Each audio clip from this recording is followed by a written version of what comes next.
Field marshal Asim Munir जो सॼी दुनिया में चर्चो। अमरीकी सदर फील्ड मार्शल जी तारीफ़ कई। डोनाल्ड ट्रंप अमरीकी फ़ौजी जनरलनि सां ख़िताब कंदे फील्ड मार्शल आसिम मुनीर जी तारीफ़ कई। फील्ड मार्शल खे पाकिस्तान लाइ अहम शख़्सियत करार ॾिनो वियो। मोदी सरकार खे हिकु भेरो ॿीहर शर्मिंदगीअ खे मुंहुं ॾियणु पइजी वियो।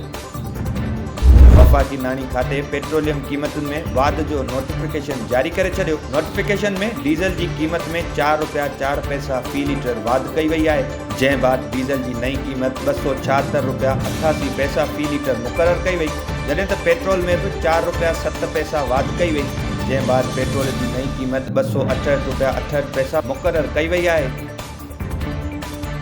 वॾे वज़ीर KPK अली अमीन गंडापुर चयो आहे त PTI में मायूसी पखेड़ण जी कोशिश कई पई वञे। बानी PTI खे आज़ादु करण लाइ के बि क़दम न आहिनि खयां विया। बानीअ सां मुलाक़ात खां पोइ अली अमीन गंडापुर वीडियो बयान जारी कयो। बयान में बानीअ सां मुलाक़ात मुतलिक़ चयो त बानीअ जी आज़ादीअ लाइ क़दम खणण बदिरां इख़्तिलाफ़ वधाया पिया वञनि। विलागरनि सबबि पार्टीअ में इख़्तिलाफ़ पैदा थी रहिया आहिनि, जॾहिं त इमरान ख़ान जी भेण हलीमा ख़ान खेनि रोकण बदिरां उन्हनि जी हिमायत करे रही आहे।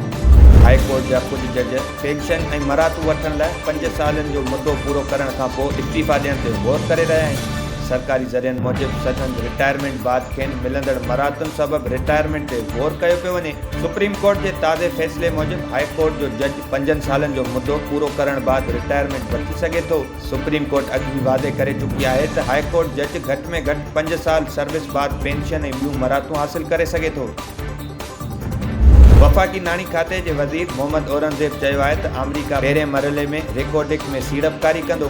अमरीकी सीड़पकारनि जो पहिरियों वफ़द पाकिस्तान पहुची वियो आहे, जंहिंखां पोइ ईंदड़ मरहलनि में टैरिफ जो फ़ैसिलो थींदो। अमरीका सां लाॻापनि जी सभिनी तफ़सीलुनि खे ज़ाहिर कयो वियो आहे।